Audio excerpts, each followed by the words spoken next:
isso aí.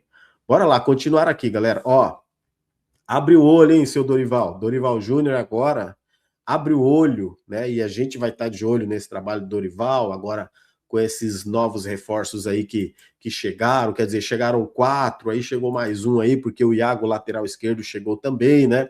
São Paulo está esperando resolver aí os problemas do transfer ban. E olha isso aqui, abre o olho, porque olha a tabela do Campeonato Brasileiro, galera, atualizada.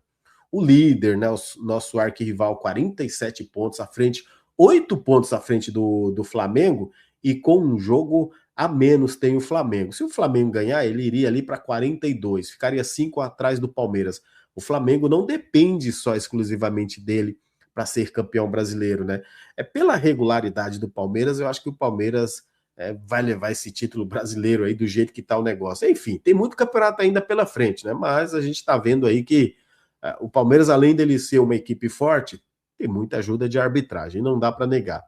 Só que o que eu quero dizer aqui, galera, é o nosso campeonato. Olha o São Paulo, 12º colocado no Campeonato Brasileiro com 26 pontos. E se a gente olhar os próximos ali, ó, Vitória 13º, 26, o Mirassol 14º, 23, o Santos 15º, 22, quer dizer, tá todo mundo perto ali. O Internacional, né, 16º ali, ó, 22. O Grêmio é o primeiro da zona do rebaixamento, isso aqui que é importante, que nós vamos enfrentar o Grêmio agora no próximo dia 8, lá na casa do Grêmio.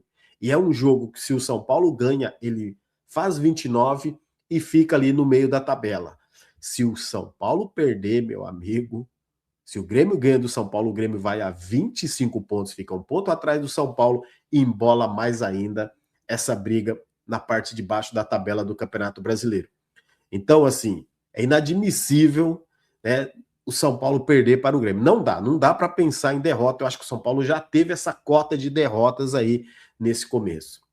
Gente, no começo do Campeonato Brasileiro, o São Paulo, nas primeiras 6 rodadas, o São Paulo tinha 16 pontos. O São Paulo tinha, era tipo, 5 vitórias, né? 5 vitórias, um empate, né? E era o time estava invicto ainda, foi perder depois, né, pro Palmeiras. Era aquele time que começou muito bem. O São Paulo era o líder com 16, o Bahia era o segundo com 14 e o Palmeiras era o terceiro com 13. A gente sabia que o Palmeiras ia melhorar, ia passar o São Paulo, ok, pelo investimento, pelo elenco, pelo time. Agora, o Corinthians, por exemplo, ele tinha 8 pontos quando o São Paulo tinha 16, galera. Agora, se você olha na tabela, o Corinthians ele está com 29 pontos e o São Paulo com 16. Então, de lá para cá, em 14 rodadas, o Corinthians ele fez 21 pontos. Gente, o São Paulo fez 10 pontos. Então, o Corinthians fez 11 pontos a mais do que o São Paulo. O Corinthians se livrou, mandou o Dorival embora, pegou um outro treinador, pegou o Fernando Diniz, né? E o São Paulo pegou o Dorival. A gente olha a nossa pontuação no Campeonato Brasileiro e, sendo bem sincero, hoje, tá? Depois dessas rodadas, das últimas 14 rodadas para cá, o São Paulo ele tem pontuação de time que briga para não cair. O São Paulo tem ali apenas 10 pontos nas últimas 14 rodadas. Porque nas primeiras 6, o São Paulo fez 16 pontos, que era exatamente o time do ex-treinador Crespo. E quando o São Paulo resolveu mudar a sua forma de jogar com o Roger Machado e o Dorival, ainda não encaixou, é bem verdade. Tem os problemas políticos, problemas extra-campo, sim, mas existiam esses problemas também lá com o Crespo. E o São Paulo, né, vamos lembrar aqui, ainda está brigando pela parte ali média de baixo da tabela do Campeonato Brasileiro. Então, esse retorno agora, importantíssimo, tá, Dorival Júnior? Importantíssimo para o São Paulo dar uma alavancada no Campeonato Brasileiro e sair de baixo aí, dessa parte de baixo da tabela, hein, galera? Meu amigo, o negócio vai ser tenso agora nessas rodadas daqui para frente. Vai ter um monte de time ali embolado ali, tudo querendo fugir dessa parte de baixo. Ó, como eu falei para vocês também, a gente vai falar... E não. Continuando aí nesse sentido, o São Paulo anunciou a redução dos valores no preço dos ingressos, né, para o jogo contra o Coritiba no Morumbi no dia 15 de agosto. Será às 9h30 da noite, um horário horroroso, tá? Mas enfim, O setor popular, arquibancada norte, né, está por R$20 a inteira e R$10 a meia. Poderia fazer R$10 a inteira e 5 a meia, né, mas tudo bem. No lado contrário, a arquibancada sul está por R$50.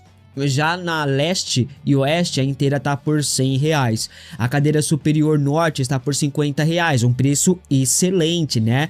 Já a sul também, cadeira, está por R$150. Aí já salgou um pouquinho, né? Deveria manter R$50, até porque a sul tem praticamente a mesma visão da arquibancada norte, né? São ambas atrás do gol. Então, pô, deveria ser o mesmo preço. A especial leste e oeste está por R$200 a inteira. Já as cadeiras, a cadeira leste está por R$150. Eu não indicaria essa porque eu acho a visão bem ruim, tá, rapaziada? Fica muito abaixo, assim, eu acho uma visão bem estranha. Só que a diferença é o seguinte: eu já estive nessa leste aí, na cadeira térrea, e sabe o que acontece? Quando você compra, por exemplo, na leste, você consegue dar a volta no campo. Ou seja, eu comprei uma vez, eu tava atrás do gol. Aí eu consegui dar a volta no estádio e fiquei num setor de frente com o campo. Tá ligado? Então você consegue fazer isso também, é bem interessante se você quiser mudar de local durante a partida, né? Enfim, pelo menos o RMacis cumpriu o que prometeu, ele prometeu a redução de ingressos após ser cobrado por sócios do clube para reduzir o valor. Ele foi cobrado, prometeu reduzir e cumpriu, pelo menos isso, né? Então, dia 15 de agosto, sábado à noite, temos um encontro marcado no Morumbi e é dia de lotar. Será que vai bater 50 mil? 9h30 da noite? É um sábado, pode ser que sim, né? Mas não sei não. Você vai comparecer? Comente aqui abaixo. Bom, o São Paulo conheceu ontem seu adversário nas oitavas de final da Copa Sul-Americana. O tricolor vai encarar o Bolívar, que eliminou o Grêmio. O Bolívar, inclusive, venceu os 2 jogos, tanto lá em La Paz, quanto também em Porto Alegre. As oitavas de final, São Paulo vai decidir em casa, tá? O segundo jogo será no estádio do Morumbi. Hoje, a Conmebol definiu o horário dos jogos de ida e volta. Será o jogo de ida em La Paz será no dia 11 de agosto, às 9h30 da noite. Já a volta no dia 18 de agosto no Morumbi às 9h30 da noite também, um péssimo horário, ainda mais por ser uma terça-feira, né? O São Paulo vai encarar mais de 3.600 metros de altitude na Bolívia, em La Paz. Não vai ser nada fácil, né? Mas o tricolor já conseguiu grandes eliminações, aí, grandes classificações, na verdade, contra o Bolívar. Então, a gente pode segurar um empatezinho lá e decidir aqui em casa. Se o São Paulo conseguir se classificar, o tricolor pode encarar o Boca Juniors da Argentina nas quartas de final da competição. Jogo duro, hein, rapaziada? Mas para isso, São Paulo e Boca precisam se classificarem, né? Você está confiante na classificação do São Paulo contra o Bolívar? Comente aqui abaixo que eu quero saber. E o São Paulo avalia emprestar Matheus Ferreira, joia das categorias de base de Cotia. O volante desperta o interesse de alguns clubes europeus, tá? Inclusive, já foram realizadas sondagens por Matheus Ferreira de clubes como Osasuna da Espanha, Santa Clara de Portugal, Midtjylland se não me engano, da Dinamarca e o Clube Bruges da Bélgica. O tricolor vê com bons olhos o empréstimo do jogador, caso a negociação seja considerada positiva para o desenvolvimento do atleta. Matheus Ferreira tem contrato com o São Paulo até janeiro de 2028. Ele chegou recentemente em Cotia, né? Veio junto ao Vasco por empréstimo. O São Paulo pagou R$1 milhão mais ou menos pela compra em definitivo e estendeu o seu vínculo. Quando o Rafinha apresentou o Newton na última terça-feira, salvo engano, ele diz que o novo volante do São Paulo vem por conta de sua estatura, né? E a pergunta que fica é: o Matheus Ferreira não tem estatura? Tudo bem que o Newton tem quase 1,90 m e o Matheus Ferreira tem 1,81 m, mas 1,81 m também é legal. E o Matheus Ferreira é um jogador forte fisicamente, né? E outra pergunta, o Matheus Ferreira é pior do que o Newton? Obviamente que não, né, rapaziada? Mais uma vez o São Paulo ignorando os seus talentos de Cotia para trazer jogadores que não se destacaram em lugar nenhum. Matheus Ferreira deve ser emprestado sim, quiçá até mesmo vendido a preço de banana. Ainda não chegou proposta oficial pelo jogador, mas as sondagens estão chegando aos montes e em breve ofertas devem chegar à mesa do tricolor. Esse é o último ano de Matheus Ferreira podendo jogar no Sub-20, que ele já está com 20 anos, ano que vem já estoura o limite.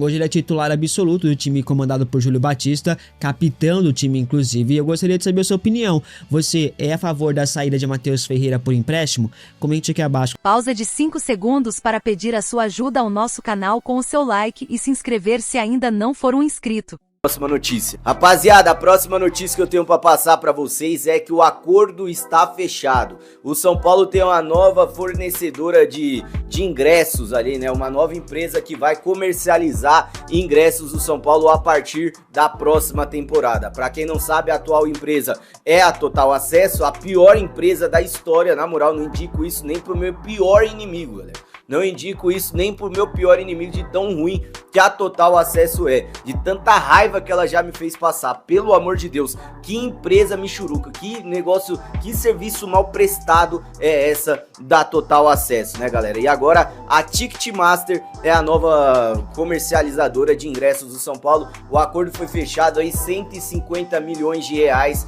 por 5 anos aí de contrato. Pô, Pedrinho, mas o que eles ganham aí pagando 150 milhões de reais ao São Paulo? O que eles ganham é o seguinte: além da divulgação do trabalho deles, é claro, né? Todo mundo já viu, quando você vai comprar um ingresso lá na Total Acesso, por exemplo, vamos supor que o ingresso é 40 reais. Você não vai pagar 40 reais, você vai pagar 44 reais. Essa taxa de 10% é para a empresa que está comercializando o ingresso. Pô, mas 4 reais só para eles? Aí você pega 4 reais e multiplica aí por 60 mil, que um jogo aí do São Paulo. Aí você multiplica quantos jogos teve na temporada. Aí você multiplica por 5. Aí, galera, já bate o valor. Fora isso, tem show, tem tudo isso, né, galera? Tem divulgação da marca, eles vão conseguir fechar outros contratos, porque, ó, o São Paulo trabalha com essa empresa, então eu vou contratar essa empresa porque é de confiança. Tem tudo isso envolvido. Então o acordo foi 150 milhões de reais durante 5 anos, beleza, galera? Quero saber a sua opinião, do que você achou aí da troca dessa empresa e de um aumento salarial gigantesco. Ele desistiu desse aumento salarial e ainda chegou em um acordo para receber o que o São Paulo deve, galera. Então ele ajudou demais o São Paulo. Esse cara, na minha opinião, o cara já ganhou o título da Copa do Brasil com o São Paulo, a Supercopa do Brasil. Na minha opinião, esse cara já é ídolo. Já é ídolo pelo tudo que, não só por gols, por tudo, pelo conjunto da obra do que ele faz no São Paulo. Qual a sua opinião aí sobre o Caleri? Deixa aí nos comentários e vamos para a próxima notícia. Galera, a próxima notícia aí, animadora para os cofres do São Paulo, para o dinheiro do São Paulo. O São Paulo aí que precisa fazer milagre para fechar o ano pelo menos ali no neutro, né, galera? Porque o negócio tá difícil, precisa vender vários jogadores, não vai bater a meta, beleza? Já a diretoria de São Paulo já sabe, não vai bater a meta. A próxima diretoria que pegar o São Paulo aí na próxima temporada já sabe que vai pegar o São Paulo num buraco gigantesco, né? Mas é uma notícia aí que dá pra dar uma animada. Gabriel Sara está sendo negociado, galera. Gabriel Sara, que chegou até ir pra seleção brasileira, era especulado um pouquinho ali na Copa, mesmo que era difícil, né? Mas o Gabriel Sara era especulado um pouquinho. O Galatasaray deve negociar o jogador e o Newcastle da Inglaterra, o time do Bruno Guimarães, do Joelinton, de quem mais? Do Anthony Gordon, que agora foi vendido pro Barcelona. O Newcastle está interessado na contratação do Gabriel Sara. Acontecendo a transferência, que ainda não tem valores divulgados na mídia, vai sair já, né? Mas não tem valores ainda divulgados na mídia. Acontecendo a transferência, São Paulo tem uma porcentagem por ser o clube formador, beleza? Então São Paulo já pegaria um pouquinho dessa grana aí, já ajudaria um pouco, né? Não salvaria o São Paulo, porque até só Deus pra salvar nós, porque o negócio tá difícil, velho. Não salvaria o São Paulo, mas já ajudaria um pouco. Quero saber a sua opinião aí, o que você acha do Gabriel Sara? Deixa aí nos comentários e vamos para a última notícia, bora? Porque é o seguinte, galera, Juan Fer Quinteiro, galera, sim, Juan Fer Quinteiro, o São Paulo entrou na disputa com o Atlético Mineiro para a contratação do Quinteiro. O São Paulo que está precisando de um meio armador, né, galera? O São Paulo, desde quando o Dorival chegou, o Dorival já falava, não, quero um meia de criação, um meia inteligente ali para criar jogadas, e o São Paulo até o momento não trouxe. Teve o Gustavo Scarpa na mira, Igor Gomes foi oferecido na época também, porém o São Paulo não trouxe ninguém. Agora, rapaziada, Juan Fer Quinteiro saiu do River Plate, beleza? O Quinteiro não tá mais no River Plate, 33 anos de idade, e o São Paulo está sondando a situação do atleta, está entre São Paulo e Atlético Mineiro. É claro, tem vários times aí aqui da América do Sul que está interessado no Quinteiro, mas o São Paulo e o Galo, querendo ou não, são maiores aí que qualquer outro time da América do Sul, na minha opinião. O Galo nem tanto, mas o São Paulo não tem nem como comparar, né, rapaziada? Detalhe, ele é amigo, muito amigo do James Rodrigues, jogaram muito tempo na seleção. Será que ele vai perguntar, e aí, James, como que é o São Paulo? Mano, não vai que você não vai jogar. Então eu quero saber a sua opinião aí a respeito do Quinteiro. Eu gostaria demais, eu sempre defendi esse camisa 10 que pensa a jogada, que dá o passe. Então quero saber... Então uma espécie de uma pequena brincadeira de revanche e tudo. Então eu senti que para eles seria mais, entre aspas, graça enfrentar o Grêmio mesmo, talvez o Grêmio sendo mais qualificado, mas que no campo acabou não se sustentando porque não foi melhor do que o Bolívar em nenhum momento. Mas há uma preocupação de pegar o Bolívia, principalmente por conta do primeiro jogo que é lá em La Paz. Eles devem fazer algum planejamento um pouquinho mais específico. Até perguntei sobre a possibilidade, será que vai com reservas e priorizaria o Campeonato Brasileiro? Me falaram que ainda não dá para cravar essa possibilidade, que isso vai ser muito a cargo do Dorival. Só que o Dorival gostaria de, por não ter a Copa do Brasil, tentar ir ao máximo possível com a equipe principal nos 2 campeonatos e vai fazer algum planejamento específico para esse jogo.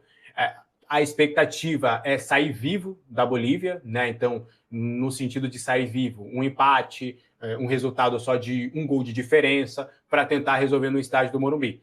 Me alertaram também, assim, do que eles souberam ali quando já sabiam que seria Grêmio e Bolívar, que eles foram olhar o Bolívar e eles falaram, não dá para falar que o Bolívar é aquele Bolívar de antes, né? Que lá em La Paz era um leão, aí chegava aqui no Brasil só tomava taca, 4-0, 5-0, e não é mais assim. O Bolívar é um time que tem se ajeitado cada vez mais, tem chegado longe nas competições, então é um time que eles estão respeitando bastante.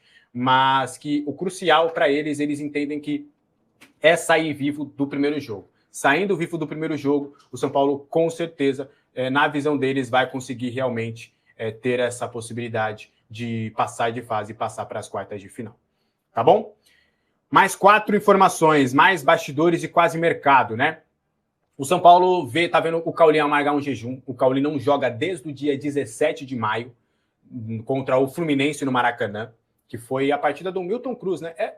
Caramba, o Dorival não usou o Cauli, porque contra o Fluminense era o Milton Cruz e ele teve a lesão do adutor. Agora que eu parei para perceber na informação, pois é. Ele não jogou com o Dorival, né? O Fluminense não era o Dorival, era o Milton Cruz. Então, o Cauli não vem jogando. Em um primeiro momento era por conta das dores no adutor da coxa, e aí depois agora está sendo por opção. Até fui perguntar, né, para entender, durante os jogos, o Dorival não sentiu uma necessidade de colocar o Cauli no jogo? E a resposta foi não. Se ele tivesse visto essa possibilidade, ele teria colocado o Cauli.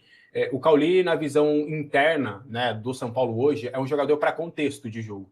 É um jogador para que, quando ele precisar ficar mais com a bola, se não tiver, por exemplo, o Marcos Antônio, ou tá um jogo mais difícil e você não precisa de um ponta, mas você precisa de mais controle de jogo, aí provavelmente você tira ali o Pablo Maia ou o Bobadilla, bota o Cauli, recua de volta o Marcos Antônio. Hoje, se a gente colocar, o Marcos Antônio e o Cauli brigam pela posição, que é a do meio aberto pela esquerda, que cai mais para o meio. Então, por isso que o Cauli tem perdido espaço. A tendência dele acabar não batendo aquela meta, né? Ele precisa jogar 25 jogos por pelo menos 45 minutos para poder estar à disposição, ser comprado 2 milhões de euros por 50% dos direitos do jogador. Hoje acreditam que essa meta não será batida e que o Cauli tem trabalhado normalmente durante a semana, durante os dias, e que é apenas uma opção realmente do técnico Dorival Júnior, que entende que tem outras possibilidades para começar jogando e que os 2 últimos jogos, contra o Atlético Paranaense e contra o Flamengo, o jogo em si não se fez necessário para as características do Cauli. Então, o Dorival gosta do Cauli, não é um desgosto, é só uma questão de contexto, uma questão de entender de fato que para esses jogos específicos ele não precisava ter utilizado o Cauli, tá?